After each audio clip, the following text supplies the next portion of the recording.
우리는 고난 주간에 예수님을 따르는 길이라는 주제로 말씀을 나누고 있습니다. 첫날에는 누가복음 23장에서 죄는 예수님도 못 받게 한다는 제목으로 말씀을 나눴습니다. 예수님께서 십자가에서 기도하시면서 그들이 하는 일을 알지 못한다고 했습니다. 이 알지 못한다는 것은 예수님이 누구인지를 알지 못하는 것이고, 그들이 십자가에 못 박은 이유를 알지 못하고 있으며, 그들이 자기가 하는 짓이 얼마나 끔찍한 일인지를 알지 못한다는 것이죠. 또한 이 일의 결과를 알지 못한다는 겁니다. 이것은 죄가 가져오는 비참함이라고 할 수 있죠. 죄는 양심도 마비시키고 모든 관계를 파괴하고 불행을 가져온다는 거죠. 둘째 날에는 마태복음 27장에서 속죄는 휘장도 찢어 놓는다는 그 제목으로 말씀을 나눴습니다. 휘장이 찢어지는 것 자체가 저주고 하나님의 진노임에 불구한데 그 휘장이 찢어졌다는 거죠. 예수님이 운명하실 때 하나님이 직접 휘장을 찢으셨습니다. 자, 이것은 우리에게 임하는 저주를 예수님의 살과 피로 찢었다는 것을 의미하고 있습니다. 이 휘장이 찢어짐으로써 하나님과 우리 사이를 가로막고 있는 모든 죄의 담, 허물, 이것이 무너졌음을 말하고 있습니다. 오늘은 요한복음 19장의 말씀을 통해서 끝까지 십자가 곁을 떠나지 말라는 말씀으로 함께 나누려고 합니다. 예수님이 십자가에 달려 죽으셨던 그 고통의 순간에 대다수 사람들은 예수님을 조롱하고 비방하고 그렇게 떠났습니다. 제자들마저도 다 떠났는데 예수님 가까이 곁에 있었던 몇몇 사람들이 있습니다. 그들은 대부분 여인들이었습니다. 오늘 25절에 보면 이 4명의 여인이 나오는데 독특한 것은 3명이 다 이름이 마리아입니다. 첫 번째는 예수님의 어머니 마리아가 나오고, 또 글라바의 아내 마리아가 있고 막달라 마리아가 있습니다. 두 번째는 이모라고 나와 있습니다. 이 이모가 누구냐면 바로 마리아의, 예수님 어머니 마리아의 여동생인 살로메를 말합니다. 이 살로메는 사도 요한의 어머니이기도 합니다. 그러니까 예수님과 요한은 사촌지간인 것을 알 수 있겠지요. 그리고 글로바의 아내 마리아 나오는데 이 글로바라는 사람은 다른 말로 알페오라고 나와 있습니다. 그러니까 예수님의 제자 중에 알페오의 아들 야고보 나오는데 이 글로바의 마리아는 알페오의 아들 야고보의 어머니인 것을 알 수가 있겠죠. 자, 오늘 본문에 보면 여기에서 유일하게 요한복음에만 이 예수님 곁을 지킨 사람들이 나오고 있는데요. 특별히 모든 제자가 다 떠났는데 한 명만 크게 자리에 지키고 있었습니다. 처음부터 온 건 아니었습니다.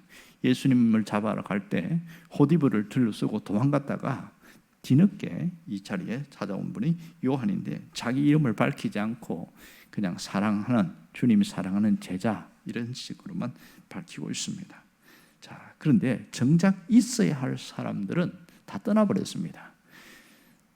다른 사람은 떠날지라도 절대로 나는 떠나지 않겠다고 호언장담했던 베드로도 없어졌고, 우리가 예수님과 함께 죽으러 가자고 큰 소리 쳤던 도마도 이 자리에 없습니다. 오직 요한만 남아 있습니다. 그리고 언제나 뒷전처럼 여겨졌던 여인들, 그리고 그들은 한결같이 주님의 사역에 제물로 섬겼던 이 여인들이 주님 앞에 나와 있습니다. 사실은 이들은 사람들에게 인정받지 못하고 대접받지 못하고 사람들에게 그 인정 모든 것에서 그저 뒤로 물러나 있는 조용히 있던 사람들이었는데, 마지막 십자가에서 운명하실 때까지 끝까지 저 멀리서 주님을 보며 지켜보고 있었던 사람들입니다. 우리가 생각해 보면 이 얼마나 많은 사람들이 예수님을 쫓아다녔습니까? 이들 외에도 예수님의 은혜를 입은 사람이 참 많습니다. 그 중에 병 고침 받은 사람들이 부지기순한테입니다. 그런데 아무도 이 자리에 없다는 것이죠. 또 그리고 귀신에게 노임을 받았던 사람들, 또 가난과 절망에서 다시 일으킴을 받았던 자들이 아무도 없습니다. 그들은 다 어디로 갔을까요? 자기의 몸을 유신을 위해서 다 피해버렸습니다. 요한만 이 자리에 앉아 있는데, 자, 십자가에 못 박히신 예수님이 요한을 바라보면서 이렇게 이야기합니다. 26절에 보면 예수께서 자기의 어머니와 사랑하는 제자가 곁에 서 있는 걸 보시고 무슨 얘기하냐면 자기 어머니에게 말씀하실 때 여자여 보소서 아들이니다. 어머니에게 한 얘기인데 여자여 보소서 아들이니다. 그리고 요한에게 뭐 얘기냐면 어머니를 부탁한다는 얘기를 하고 있어요. 상당히 충격적인 얘기죠. 여기 보면 27절에 보면 보라 내 어머니라 이런 얘기를 하고 있습니다. 이제 요한의 입장에서 가만히 생각해 보면 너무 충격적인 얘기죠. 갑자기 이런 얘기를 들었을 때 얼마나 당황스러웠을까 그런 생각합니다. 어떤 분은 날벼락이라는 표현도 쓰는 사람도 있습니다.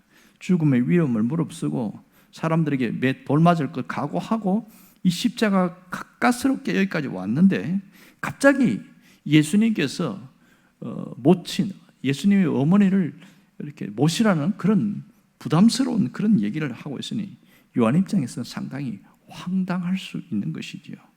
만일 이런 걸 안다면 누가 예수님 가까이 곁에 있으려고 하겠냐 하는 것이죠. 자, 그렇다면 예수님이 왜 요한에게 이런 부탁을 했는가 하는 겁니다. 왜 자신의 어머니를 맡겼는가 하는 것이죠. 여기에서 중요한 것은 끝까지 십자가 곁에 있는 이 요한에게 이렇게 어머니를 맡긴 것은 믿을 수 있기 때문에 하는 것이죠. 이것을 여기서는 뭐라고 표현하냐면 가장 사랑하는 자였기 때문이다. 예수님께서 가장 사랑하는 자였기 때문이다. 그걸 말합니다. 그래서 요한은 자기 이름 밝히지 않고 예수님이 가장 사랑하는 제자라는 단어를 사용했습니다. 이것은 요한복음에서 사도 요한이 즐겨 쓰는 단어입니다. 자신의 이름은 밝히지 않습니다.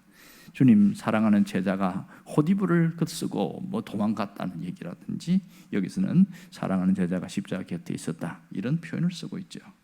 자, 이 주님이 여러 제자를 사랑했지만 요한의 입장에서는 자기를 가장 사랑하는 제자였다 이렇게 표현합니다.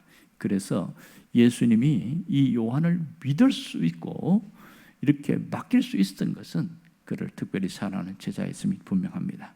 물론 예수님의 수제자라고 하는 사람은 베드로도 있었고 야고보도 있었지만 십자가 곁에 끝까지 있었던 사람은 요한 한 사람밖에 없었음을 알 수 있습니다. 그러니까 그 요한만 예수님을 사랑하는 것이 아니고 예수님도 요한을 특별히 사랑했음을 여기서 알 수 있는 것이죠. 이 요한의 삶의 원천이 사랑에서 시작되었고 주님 곁에 끝까지 십자가 곁에 갈 수 있었던 것도 사랑 때문이었음을 주님도 알고 요한도 알고 그렇게 알았던 것이죠. 여기서 우리는 중요한 것을 깨닫게 됩니다. 오늘 예수님을 끝까지 따르는 자들은 주님을 사랑하는 그 마음 때문임을 깨닫게 되는 것이죠. 여기 보면 보라 내 어머니라 이 말은 나의 어머니를 너에게 맡긴다 이런 표현입니다.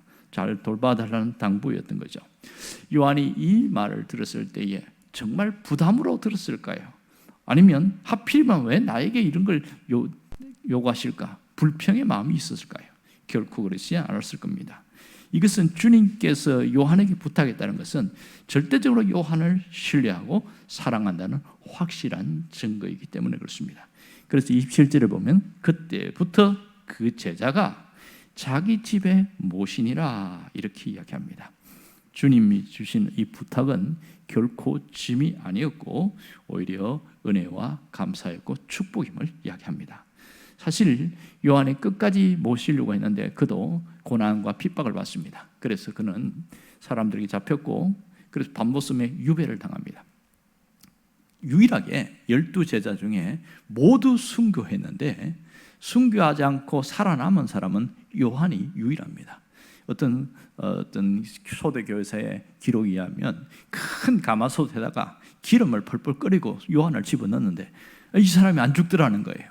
어떻게 하겠냐? 그래서 밤모섬에 유배했다는 그런 얘기도 있습니다. 진짜인지는 잘 모릅니다만은 어쨌든 그 유배당하고 거기서 다시 풀려나요. 그리고 에베소에서 거기 있으면서 에베소 교회에서 마지막 사역을 하고 이제 너무 다리가 아프고 그러니까 휠체어에 의자에 앉아서 그렇게 설교도 하고 그런 적이 있습니다. 이 사도 요한은 AD 100년간 그러니까 그의 나이 94세까지 삽니다. 아주 장수하는 거죠.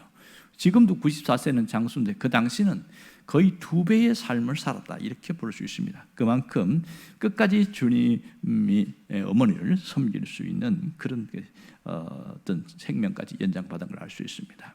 자, 여기서 주님을 따르는 자들은 십자가 곁에 끝까지 머물러야 한다는 것을 우리가 잘 보여주고 있습니다. 어떤 상황에서도 끝까지 십자가 곁을 떠나지 않는 자가 진정한 신앙인인 것이죠. 그렇다면 예수님은 2000년 전에 십자가 지고 갔어요. 십자가 곁에 머문다는 게 무엇인가? 그것은 신앙을 버리지 않는다는 뜻이죠. 우리 현실을 보면 많은 사람들이 어떤 환경이 좋을 때, 상황이 좋을 때는 다 주님을 따른다고 고백하고 그렇게 호언장담합니다. 도마처럼 베드로처럼 그렇게 합니다만은 현실이, 상황이 나빠지면 이 사람들처럼 떠나버리는 그런 경우가 굉장히 많습니다. 자기 이익을 때문에, 손해가 보기 때문에, 그리고 어떤 위험을 감수하기 싫어서 그렇게 십자가 곁을 떠나는 사람들이 많은 것이죠. 내게 핍박이 오고 손해가 있으면 많은 사람들이 떠나버립니다. 환경에 의해서 움직이고 사람의 소리 때문에 떠나는 그런 것이 지금의 현실입니다.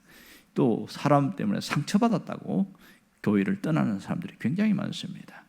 그래서 교회를 떠나면서 하나님은 안 잊어버리고 사는 사람을 가난한 교인이다. 그런데 우리나라의 가난한 교인들이 상당히 많습니다. 제가 밖에 전도 현장 나가보면 저는 교회 언제 다녔다고 얘기를 해요. 그런데 대부분 보면 사람 때문에 떠나는 경우가 굉장히 많습니다. 상처를 받은 것이죠. 하지만 우리에 있는 이 교회는 불완전한 교회이기 때문에 얼마든지 상처받을 수 있습니다. 그러나 중요한 것은 정말 그 사람 속에 주님을 사랑하는 마음이 있는가, 그런 의문을 갖게 되었습니다. 십자가를 끝까지 따르는 자들은 십자가 곁을 떠나지 않습니다. 왜냐하면 그 속에 주님을 사랑하는 마음이 더 크기 때문인 것이죠.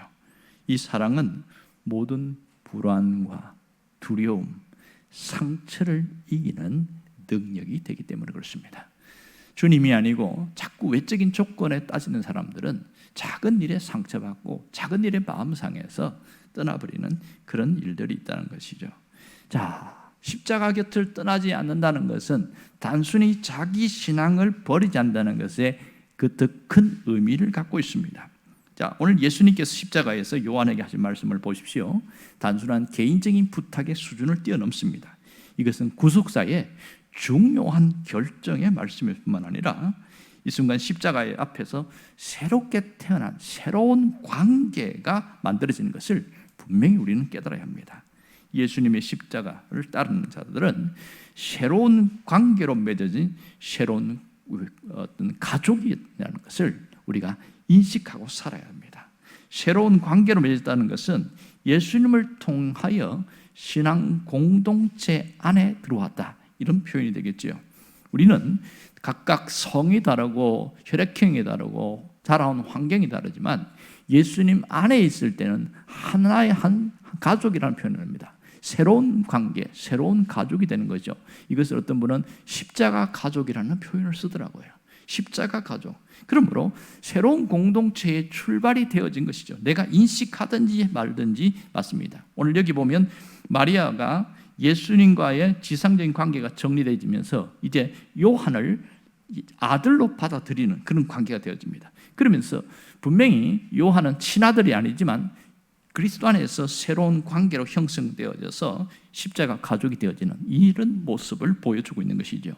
예수님이 계실 때에 어떤 분들이 지금 가족들이 여기 와 있는데요, 그랬더니 예수님이 대뜸 뭐라고 얘기하냐면, 누구든지 하늘에 계신 내 아버지의 뜻대로 행하는 자가 내 형제요 자매요 모친이다, 이 얘기를 한 적이 있습니다. 이 발언은 굉장히 충격적인 발언이었습니다.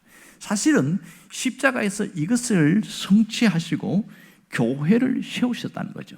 모든 십자가, 교회의 출발은 십자가에서 되었습니다. 그런데 그 출발이 사도행전에 와서 새롭게 시작되었지만 이미 여기 십자가 위에서 이 마리아와 요한을 통해서 새로운 가족이 묶여진 것을 주님은 말씀하고 계십니다. 이 공동체의 원리는 사랑입니다. 이 사랑은 가족의 머리가 되시는 그리스도로부터 모두에게 흘러넘치는 사랑인 것이죠. 이 사랑은 십자가에서 나타난 것이고, 또 주님이 자신의 생명을 주면서 사랑함으로써 서로 새로운 가족, 새로운 공동체로 서로가 살아가도록 하는 겁니다. 서로가 서로를 모르기 때문에 서로 이해하고 배려하고 나누고 그렇게 가라는 것이 주님이 보여주신 이 놀라움입니다. 보라, 내 어머니라. 단순한 부탁의 수준을 뛰어넘어서 교회가 형성되는 것을 말하고 있다는 것이죠. 십자가 가족의 새로운 관계를 만들어 나갔음을 주님이 말씀하고 있습니다. 여러분, 가족 관계에 들어왔을 때는 뭘 해야 되냐? 사랑을 배워야 하고 사랑을 나눌 수 있어야 하는 것이죠. 새로운 관계 속에서 이제는 사랑을 받는 존재가 아니라 주님의 사랑을 받았으므로 그것을 흘려보내는 거죠. 내가 받았으니 나누어 주는 겁니다. 이것이 가장 건전한 사랑이고 손색이 없는, 그런 문제가 없는 사랑이라고 할 수 있습니다. 오늘 우리가 찬송가 85장을 우리 불렀는데 4절에 보면 예수님의 넓은 사랑을 어찌다 말하랴. 주 사랑 받은 사람만 그 사랑을 알도다, 이런 얘기를 했어요. 그러니까 주님의 사랑을 받은 사람만이 그 사랑의 맛을 알게 되어지고 그 사랑으로 새로운 가족을 사랑할 능력을 경험하게 되는 것이죠. 이게 우리가 십자가 곁에서 주님 마지막 남긴 그 말씀을 통해서 깨닫는 것입니다. 십자가 안에서 교회 공동체가 세워졌고, 여기서 교회 공동체의 가장 중요한 가치는 사랑이라는 것을 우리가 알게 되는 겁니다. 그렇다면 우리가 스스로 돌아볼 필요가 있는 것이죠. 과연 나는 사랑으로 주님을 따르고 있는가 하는 부분입니다. 내가 또 하나는 사랑을 받기만 했지 그 사랑을 흘려보내고 있는가 하는 겁니다. 이 부분을 우리가 깊이 생각하게 됩니다. 내가 주님을 사랑하는 마음으로 누군가에게 따뜻한 말 한마디 건네고 가장 힘들어하는 그 부분에 대해서 손 한번 잡아주고 뭔가를 한번 어떤 것 도움을 줬을 때 그것은 사랑을 흘려보내는 것이라고 할 수 있는 것이죠. 여러분, 나는 사랑으로 주님을 따르고 있는가를 스스로에게 늘 물어보아야 합니다. 그리고 늘 얼마나 주님을 사랑하고 있는지를 스스로에게 물어봐야 됩니다. 또한 예수님을 사랑으로 끝까지 따르려는 그러한 결심이 필요한 것이죠. 오늘 아침에 기도할 제목은 가장 오래도록 십자가에 머물게 해달라는 것과 또 나에게 끝까지 함께할 수 있도록 사랑을 부어달라고 기도할 필요가 있습니다. 여러분이 십자가의 가족으로서 새로운 관계의 형성 속에서 주님의 사랑으로 흘러 넘치는 자가 되고 그 사랑을 흘려보내는 자로 살아갈 수 있기를 간절히 바랍니다. 기도하겠습니다.